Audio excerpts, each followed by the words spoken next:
Oh my god, this freaking last chapter. Oh my goodness.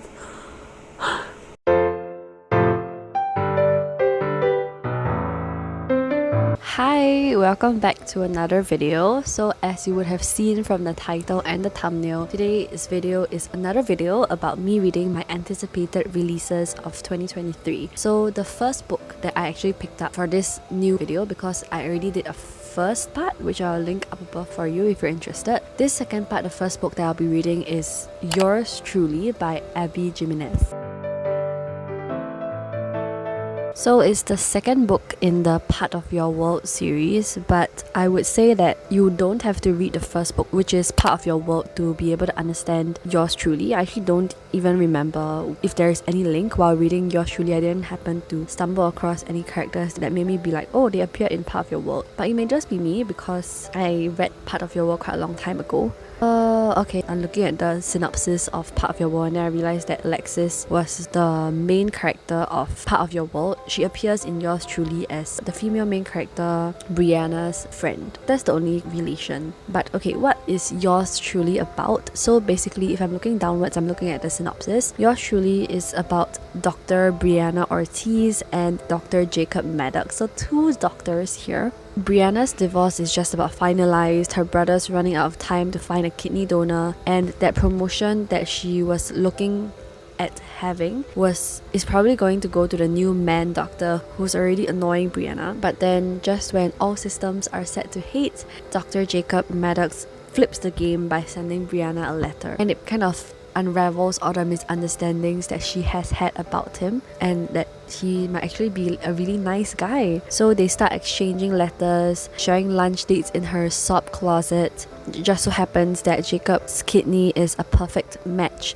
to be a donor for her brother Benny, and it's just things are starting to click in, and then she's starting to realize, like, how can I resist this person? And it's like, okay, it's very cute. I'm listening to the audiobook and reading along with the ebook at the same time, and I'm currently 42% into the book, almost 50% already, almost halfway through. Where I'm at right now, Brianna has just found out that Jacob is Benny's donor, and then Benny just so happened to need a favor from Brianna because his ex-girlfriend ended up dating his brother 3 months after they broke up. And then now they are getting married. So the whole family is like alienating them, not recognizing them, refusing to talk to them, that kind of thing. But then Jacob doesn't want to make things so blown out of proportion. So he tries to act like he's fine. He liked about having a girlfriend. His sister kind of stumbled across him and Brianna in the sob closet, and so the sister just assumed that that was his girlfriend. He also told them that he would be bringing his girlfriend to the wedding. So he has asked Brianna to be his fake girlfriend for the duration of the wedding, and so it's kind of like a fake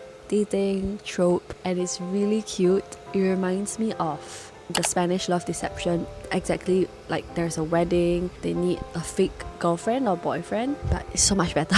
Like the writing is good, they're both doctors, the concept is interesting, he is a kidney donor for them, everything is so good so far, and their chemistry is really good also. I don't know, I cannot foresee what the third act conflict will be actually for this book, so I'm just gonna wait and see. But yeah, it's really really cute. Hoping that this will be 4 stars and above. Right now it looks like it is going to be, so I have very high hopes for this. Reading my anticipated releases is a really good idea because I'm just enjoying my time. So yeah, I'll update you again when I have finished the book, or if there are any more updates that I want to update about before finishing the book. 3 hours later.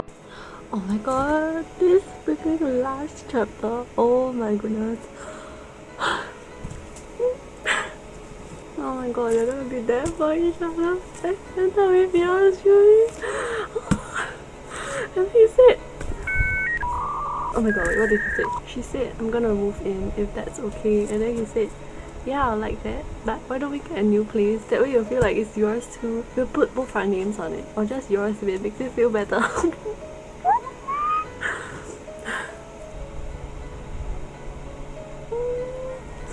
Okay, I think I'm done. I think the epilogue won't make me that emotional. Oh my goodness. Several days later. Hi, it has been 2 days since that clip where I was blubbering incohesively. So yes, from that clip I eventually finished Yours Truly. Trigger warnings for panic attacks or disorders, infidelity, chronic illness, miscarriage, pregnancy and medical content. While I was reading it, I was thinking it will probably give it like 4.25 maybe, and then as I continued reading it increased to like a 4.5, and then when we reached the last chapter with Jacob being such a fictional man, because there is no way this kind of man exists in real life, man. Oh my goodness. As I was reading it, I also couldn't really anticipate what the third act conflict was, which I think I talked about it. And then when it eventually surfaced, I was like, this is actually a very realistic problem, because like both characters, they still have trauma left behind from how their exes hurt them in the past. It felt like it unpacked their grief really well, and then the fact that Jacob is just ready to be there for her and help her overcome her trauma in spite of everything, and he's still very much still in love with her. It's so cute. I was thinking like, how is he gonna convince her? But the way that he did it was so good and so soft, and I just... Oh, also trigger warnings for postpartum depression and panic attacks. I forgot to mention that. But yeah, that was the reason why I decided to bump it up to a 5 stars, because I don't know, it felt like a very good romance story, because it has its fluffy moments, it also has its realistic moments, it has the scientific elements that I like of them being a doctor. The third act conflict was done very well. So even though this book was relatively longer than your typical romance, I really liked it. And mostly because like, where do I find this Jacob guy? There's no way he is alive. There's no way he is a real person, because no way, no. Both characters have their traumas that I mentioned before. So Jacob has social anxiety, and Brianna was very understanding of that, and she knew what she could let him do and not let him do, in a sense. So at times it felt a little bit annoying, because Jacob would be like, oh, can I meet your friend? And then she would be like, are you sure? Like, it's a stranger. So that annoyed me a little bit. But then it was very minor. And also I'm giving this 5 stars even though they spent like so long of the book misunderstanding each other, and that thinking the other person doesn't like them is so strange to me, because I don't like misunderstanding in books. But I don't know, the rest of the book was just so good that I have to give it 5 stars. Which also means this is the first time I'm giving an Abby Jimenez book 5 stars, which I'm so happy about, because I think I mentioned it in a video before where I always like reading her books and I always enjoy it until the very end, and then it just drops off a little bit. But now it's finally 5. Like, is this book perfect? No, because there's the miscommunication part that I think people might get annoyed about, but I still loved it so much. So oh my goodness, I can't remember, was my last romance that I gave 5 stars The Love Hypothesis? No, I gave better than the movies 5 also, or 4.75, around there. Adding more 5-star romance books to my collection. Very happy. Yes, okay. So that is Yours Truly. Very strong start to this second part video, and yeah, I'll update again once I start my next anticipated read. Hi, so it has been quite some time since I came and updated on my progress for this video, and in that time I have actually tried to read 2 books and have DNF'd both of them. So I don't really have much to say for this update except for telling you what the books are and where I stopped at and why I stopped. So the first book that I tried to read was a really popular one. I mean, it's reading anticipated releases, so every book on this list should be popular, and it is actually Happy Place by Emily Henry.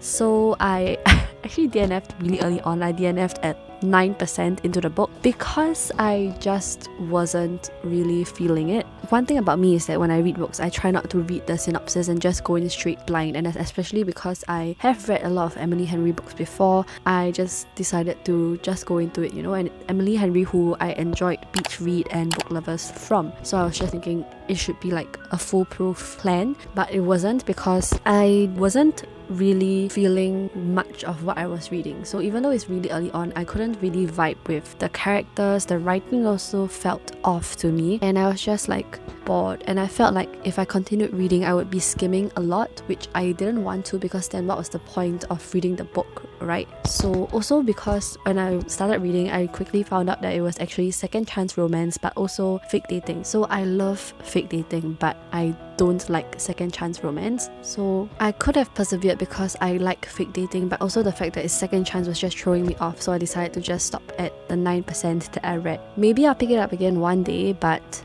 especially because I've been seeing so many people loving this book and saying that it's Emily Henry's best book so far, but the 9% that I read wasn't really doing it for me, so I stopped. And then after that, I tried to read Finlay Donovan Jumps the Gun, which is the third book in the Finlay Donovan is Killing It series. So the first book I gave 4.25 stars and I really loved it, and I said it was very comedic. The second book, Finlay Donovan Knocks Him Dead, I gave it 3.5 stars, and I mentioned that I felt like it suffered from the second book syndrome slightly. And the third book, when I tried to read it, especially because it's been a super long time since I read the second book, I completely forgot a lot of the things that happened. They would just drop names and I would be like, who is that? And like, what happened? I do not know. And it kind of felt like the same thing just going on in the third book, like the same formula for the first book repeating in the second book and then in the third book. And it's just, I'm getting a bit tired of it at that point. So I DNF'd at 21.9%, especially because I found out that there was going to be a fourth book, which is Finlay Donovan Rolls the Dice, which I just feel like I've had enough. Like, if this was the last book, I would have persevered just for the sake of being able to finish a series, but since there is a fourth book and I wasn't really enjoying my time reading the third book, I was very confused and I was too lazy to go and reread the first and second book. I just decided to stop there. So yeah, unfortunately these two books have not been great for me so far, but I am still having high hopes because I still have a lot of anticipated releases left to read. I will update you when I decide to read the next one because I have a few on hand. I just do not know which ones I'll pick up just yet. So yeah, I'll keep you updated. Hi. So I know I said I would come back and update, but I kind of forgot that I was reading this book for this video.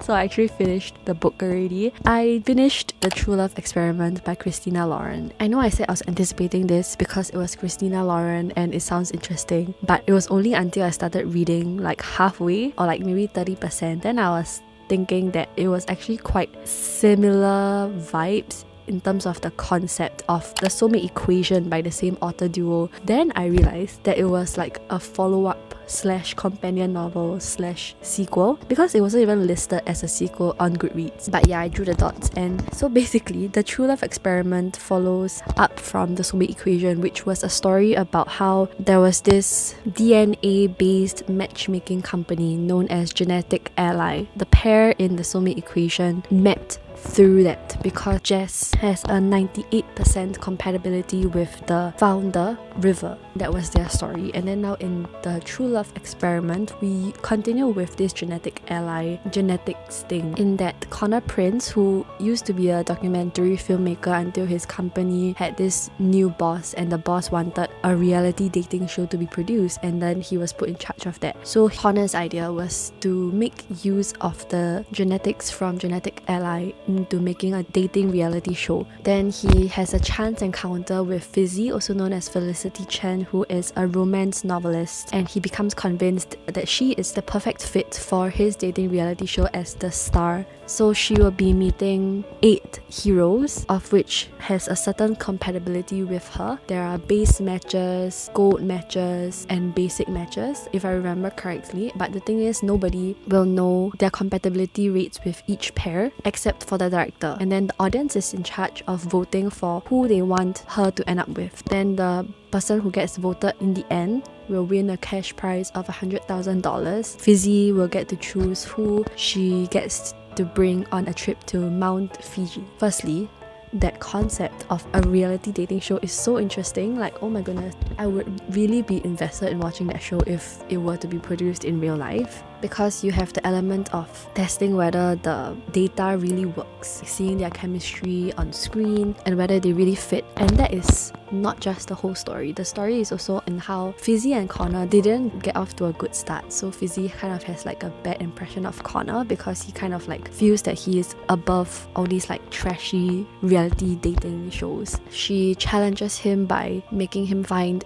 the 8 people according to archetypes of romance novels. So you have like the hot nerd, the vampire, the cinnamon roll, things like that. And it's just so funny. And they may also find feelings for each other as the show progresses, despite Connor being the producer of the show. Trigger warnings for recounted cheating, brief mentions of parental abandonment and divorce. In the end, I decided to give this book 4 stars because the premise of the book is really interesting and it drew me in, but because of this thing about Fizzy and Connor falling for each other outside of the show as well, there's a lot of this back and forth because of the ethics binding them and how the whole show is based on Fizzy falling in love with somebody on the show, one of the heroes, such that the show will be a hit, you know, and Connor will still have a job and then he can go back to filming his documentaries afterwards. So there's a lot of back and forth of them wanting each other but not being able to want each other, but they are really very attracted to each other.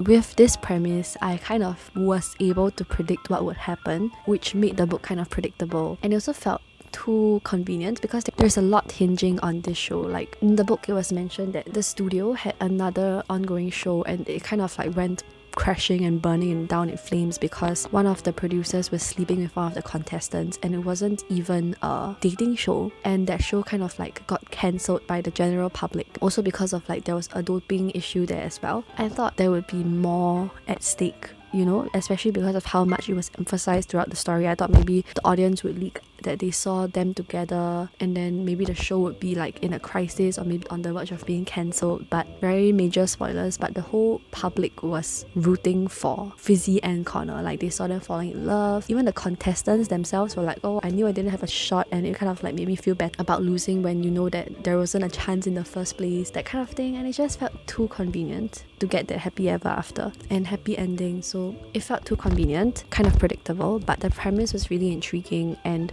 very interesting concept. Very interesting concept, especially with the use of the genetic ally from the first book into the second book. This is one of the rare romance novels I've read where the sequel really like directly follows, in a sense, like not just maybe following the sibling of a main character in the first book, but also making use of the scientific technology that was present in the first book, if that makes sense. So that's all I have to say for this book. Still very much a good book, and I gave it quite a high rating. I would say 4 stars is definitely not a bad rating at all. After which I started on Begin Again by Emma Lord. This one really brings me back to my uni days, feeling very nostalgic at the moment because I kind of just recently graduated. And this book is about Andy, who has very strategic plans for her life. Her current plans include transferring from her community state college to the competitive Blue Ridge State, major in psychology, and also become an iconic self-help figure. But then the moment she arrives, her plans kind of get tilted off already because she wanted to also go there and be with her boyfriend as well because her boyfriend was here, but her boyfriend transferred to this community state college to be with her, so they just bypassed each other. And then she met Milo, who's disrupting all her ideas about love one wisecrack at a time. She also has an ulterior motive for wanting to go to Blue Ridge State because that was where her mother went and she had a whole legacy there. Where I'm at page 94 out of 337. She is slowly settling into her new school, making friends with Milo, with her roommate Shay, trying to get involved in the legacy that her mother created, and just living college life basically. And it's just really cute because I'm eating this up currently. At first I was kind of like not really into it, but then as I progressed into the story, the binge feeling came and I just really wanted to continue reading. I love her interactions with Shay, with Milo. It just makes me reminisce about the times I never had because my uni life wasn't the most exciting. And the fact that she's also majoring in psychology, which I majored in, is just, oh my goodness. So yeah, I will update hopefully when I'm further into the book. Right now I'm just here to read as much as I can of this book because it's really making me want to binge it, which is a good feeling to have. Like, oh, I love the feeling. Okay, so yeah, I'll update you hopefully when I have more updates.